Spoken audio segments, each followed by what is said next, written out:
In this video, I'm going to show you my process for building a set of movie theater doors. These doors are 8 feet tall, have a curved top, a solid wood inlay, and they were put together with my secret weapon, the Festool Domino. If you've seen my previous video on building a mahogany entry door, then you know that I usually use traditional mortise and tenon joinery. For this one, I use the domino. This way almost feels like cheating. Stick around and I'll show you what I mean.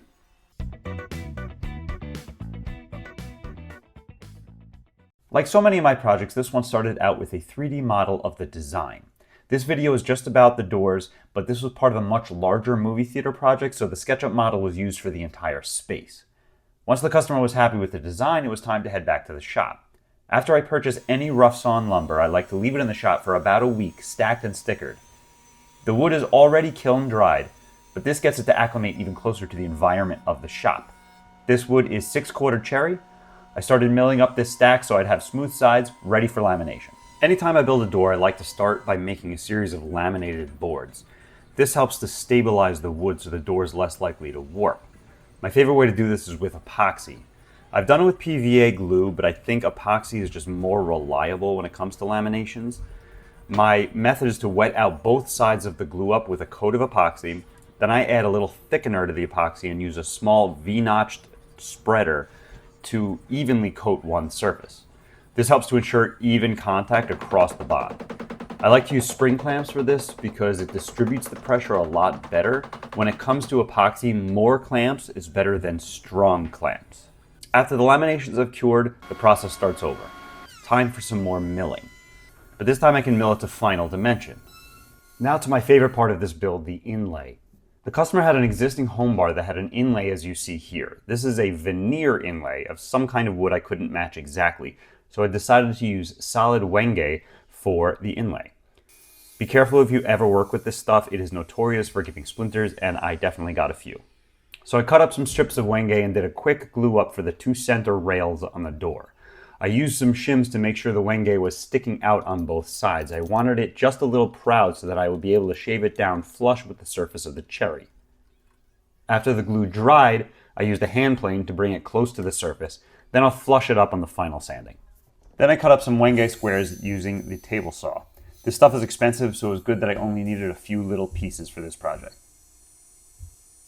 I found where the center was on the rail, and using double-sided tape, I temporarily stuck it in place.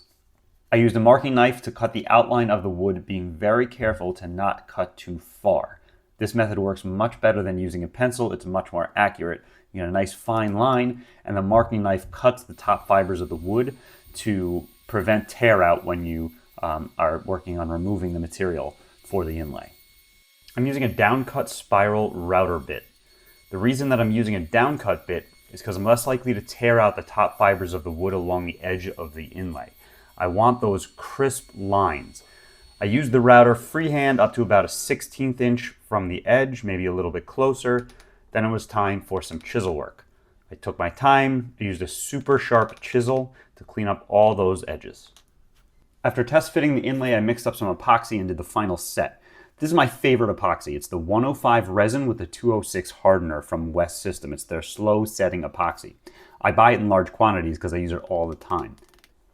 Then I used a single clamp to hold it in place overnight. The next day I set up a mini router sled with a couple of wood strips. This method is usually used to flatten full tabletops, but it works great for something like this. Using the same router bit, I flattened out the inlay until it was just proud of the surface.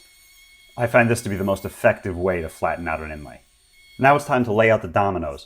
If you're familiar with my other video I recently posted on building my African mahogany or SIPO doors, you would have seen me using traditional mortise and tenon joinery. That's a super strong method and it works great, but it's a lot more work.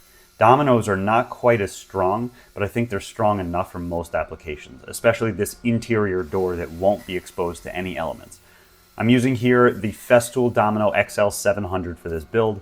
I usually use the DF 500 for most applications, but for doors or large tabletops, I switch over to this one for the added strength. I test fit the dominoes, which is super important. If you've ever worked with dominoes before, you know that sometimes you don't drill deep enough or you forget to mortise a hole altogether. This guarantees you'll be good when it's time for glue.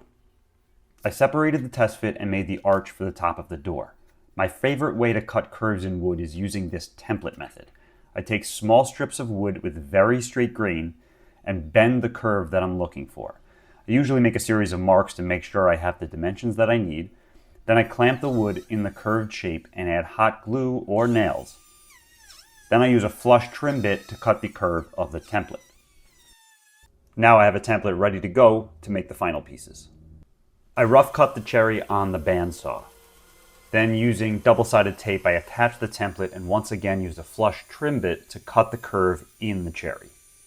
Time to make the center panels. Half-inch plywood usually only has one nice face, so I decided to veneer these center panels. In hindsight, I probably should have just used 1/4-inch plywood and laminated two pieces together with a nice face showing on each side, but that's not what I did here. These panels will be made from an MDF core with a paper-backed cherry veneer face. The MDF was oversized so I'd be able to cut it to final dimension after gluing the veneer. Then I cut the veneer to the size of that MDF. I used contact cement to attach the veneer, which worked out really well. Then after the veneers were done, it was time to finish the panels. I always put a few coats of finish on my door panels before they're installed so that there's finish on the panel inside the groove of the door frame. It'll get a final coat after being fully installed. To cut the groove, I used a slot router bit on my router table. The rails were easy to do. I just ran the bit from end to end until I achieved the groove that I wanted. However, the stiles couldn't have continuous slots because then I would have cut through the domino locations. Not a big deal, just needed to start and stop the mortises, which required a little chisel work at the ends of each slot. This method worked out perfectly. I was very happy with it. I laid the frame on top of the pre-finished center panels so I could mark their exact sizes. I used some very sensitive tape to make those marks because I didn't want to use pencil that I would have to sand out. I just added a little bit to those dimensions so that the panels would be large enough to tuck into the grooves in the frame. Finally, time for the glue up. Again, I'm using West System slow setting epoxy so I have plenty of open time to work with the door before it starts to set. One important note. I added a little wax at the corners of all those pre-finished center panels so the epoxy is less likely to stick in case there is squeeze out at the joint.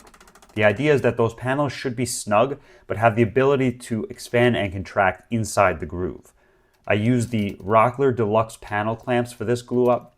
They worked great to hold things both flat and tight. Once I knew the door was nice and square, I left this to set overnight. Before I could finish the varnish on the door, I had to prep the Wenge. Wenge is a very deep-grained wood, kind of like oak. If you don't fill the pores, you'll be left with a very textured finish. That's not the look I was going for. So I used my favorite grain filler. I'll leave a link in the description for the one that I use. Once that dried, I could sand and finish the door. Here I'm using Armor Seal from General Finishes. The stuff is amazing. It's my go-to for any application requiring oil-based poly. It's durable, easy to use, looks fantastic. This door is cherry, so the difference is less pronounced. Cherry has a tendency to darken over time, so the beauty won't be evident for at least a few months. But if you've seen any of my projects with other woods like walnut or sipo, the pop of color is insane with Armor Seal. One cool tip when finishing doors like this. I use these stackable triangle-shaped stands and screw it to the ends of each door. It allows me to put a coat on one side and with the help of another person, flip the door over and coat the other side at the same time. Saved a ton of time. I left it for about a week to dry and then it was time for install. Here are a few finished shots of the project. I'm very happy with how this worked out. The inlay really ties the doors together with that existing home bar. Let me know if you guys have any questions. Thanks for watching. Hopefully I will see you on the next one.